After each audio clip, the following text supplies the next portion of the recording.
All right, so chlorine compounds in the water in a swimming pool prevent the growth of bacteria. The concentration of the hydronium ions in solution must be carefully controlled so that the right compounds of chlorine will be present. Sodium bicarbonate can be used to lower the concentration of sodium ions in the solution. So if you own a swimming pool or know somebody that owns a swimming pool or a hot tub, pH balance is kind of a thing, and that's what we're talking about. So how is pH used to describe the concentration of acids and bases? Well, the lower the pH value, the greater the hydronium oxide ion concentration is, all right? The higher the pH value, the lower the hydronium concentration is, and that's H3O positive ion. So chemists use the pH scale, and here's one of your reading guide questions, the number scale from 0 to 14 to describe the concentration of hydronium ions in a solution. So a pH of 7 is neutral. That's smack dab in the middle of 0 and 14. Acids are less than 7. Bases are greater than 7. So here's an idea, and I think I've shared this with you guys. Mr. Adams brought in what is called smart water or alkaline water, and then I was telling you that I put potassium bicarbonate in water and it makes it a base. And I mentioned to you guys earlier, a lot of the food that we eat in America is acidic. And having extra acid in our body is not good. We're not going to eat soap. But there are things like baking soda. So baking soda is one of those things that will neutralize an acid. A fun thing to watch, and maybe I'll do a demonstration of that, is to take baking soda and pour it into vinegar. Vinegar's acidic, and baking soda is a base, and it's kind of a neat thing to watch. Well, anyways, anything less than 7 has acid in it. The further down you go, lemons have a lot of acid in it. Okay? And then the further you go to the right, the greater the pH balance, the more basic it is. A drain cleaner like bleach, Drano, that's that sodium chloride. Well, I'm probably mispronouncing it. But anyways, the stuff they put in bleach is actually a base. Most people don't realize that. So anyways, pure water ionizes slightly according to the following reaction. So here we have it's almost an equilibrium, right? See how this arrow is going this way and this one's going this way? So for two water molecules, you're going to have an interaction where you have hydronium plus hydroxide, okay? And that goes back and forth. It's not quite equilibrium because you have the arrow pointing to the left is a little longer than the one pointing to the right, so it contains more molecules than ions. So the water is neutral because it contains a small but equal concentration of hydronium ions and hydroxide ions. Now the hydronium ions, basically you're left with a hydrogen atom after the reaction, after you dissolve it. The hydroxide is OH, right? And we talked about that yesterday. But at 25 degrees Celsius, which is slightly above room temperature, the concentration of hydronium and hydroxide in water is 1 times 10 to the negative 7 moles. Pure water has a pH of 7. Okay, so if you don't have anything in it.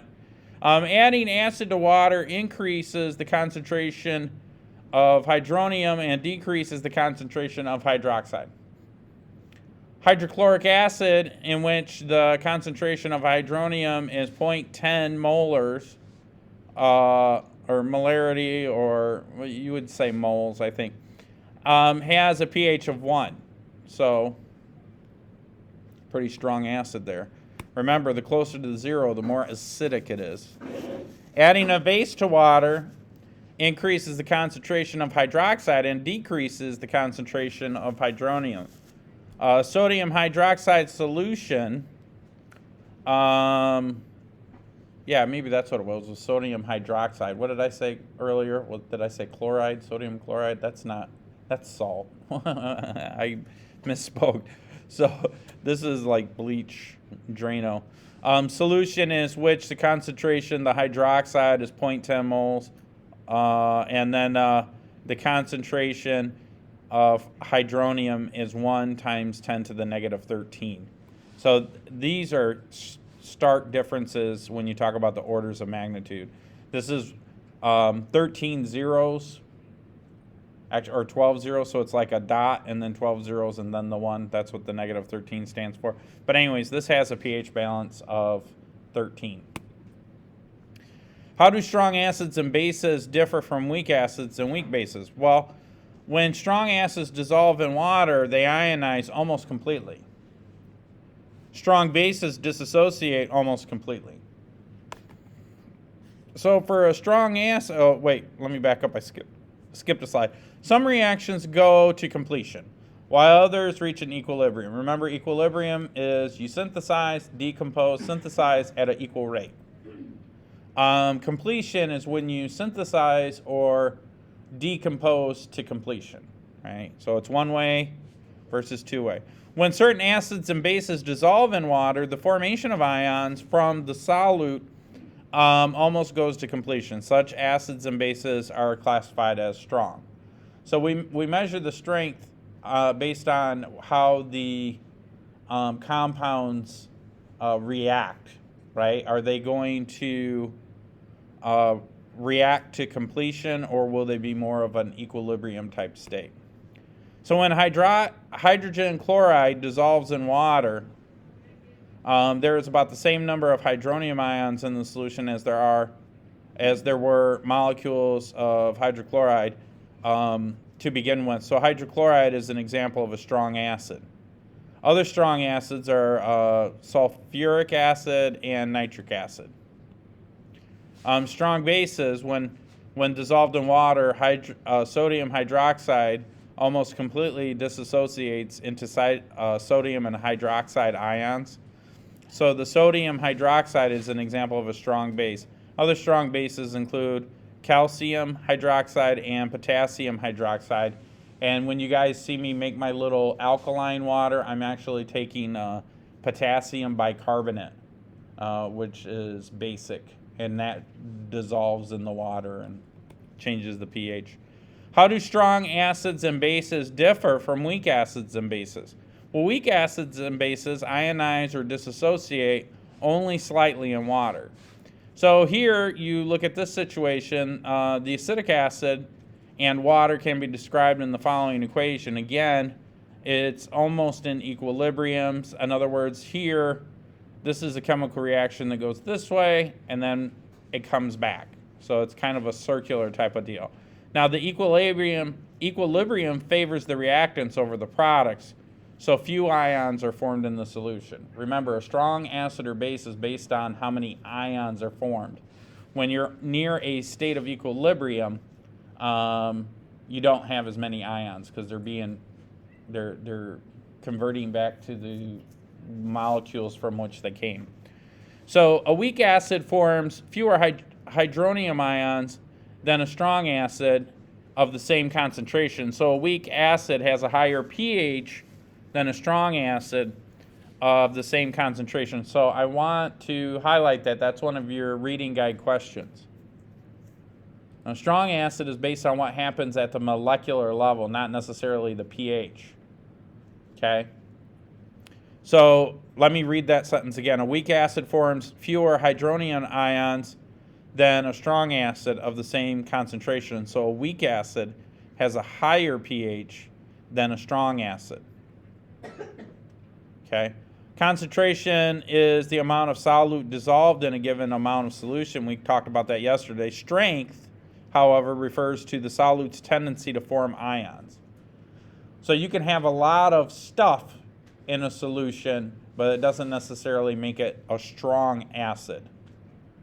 What makes it a strong acid is how many ions are formed, and that really is based on the molecular structures. Okay? Concentration and strength, though, do affect the pH scale. So here's an example of a weak base, ammonia. Ammonia is a colorless gas with a distinctive smell. When you dissolve it in water, very little of it ionizes. Okay. This is the ammonia part. The equilibrium favors the reactant, so you have very few hydroxide. Remember, this is what makes it a base. There's very few of these that stay in the solution. In other words, you have a reaction between the water and the ammonia. When you put them together, it's a solution. There are some ions formed, but those ions just go right back to the molecules from which they came, more so than leaving the ions. And it's the ions that determines the strength of the acid or the base. Okay?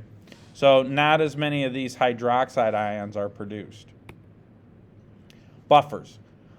Weak acids and weak bases can be used as buffers. A buffer is a solution that is resistant to a large change in pH.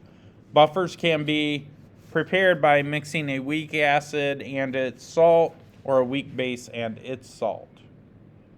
Why are strong acids and bases good electrolytes? Well, an electrolyte is a substance that ionizes or dissociates into ions when it dissolves in water.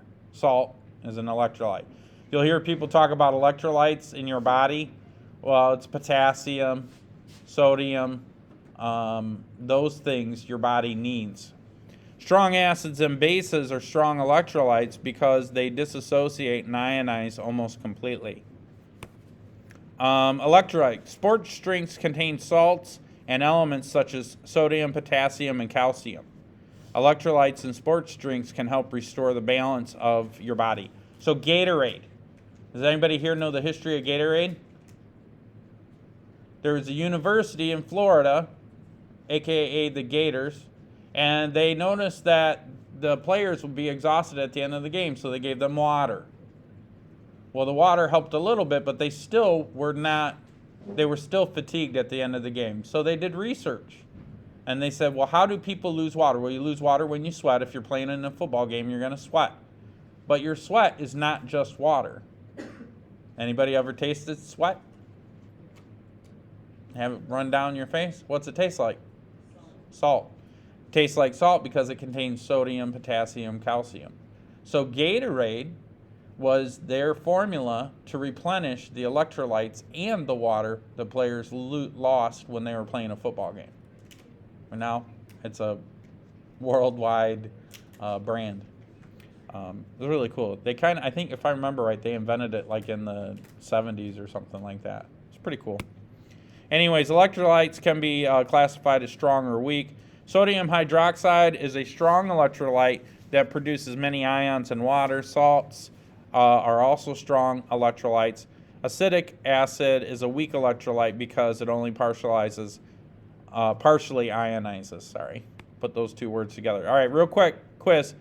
Which pH value indicates the solution with the lowest concentration of hydronium ions? Lowest concentration. So you got, what is hydronium? Does that represent an acid or a base? You sure? Some people. So if you had to pick two, would it be 1 or 14? Or do you think it'd be 7 or 10? It'd be 1 or 14. It'd be 1 or 14, you think? Yeah. Let's see, it's 14. Hydronium ions, if you have the lowest concentration of those, that would be a base. Hydronium, the more hydronium you have, the more acidic something is. Hydroxide, the OH, that's the base. So which substance forms a strong base solution when it is dissolved in water? Again, this is in the reading guide, the calcium hydroxide.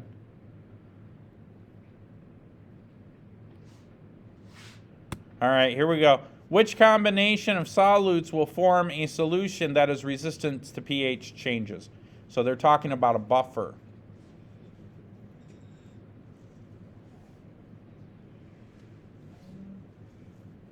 I'm going to guess and say it's C. It's a weak acid and it's salt. Yeah.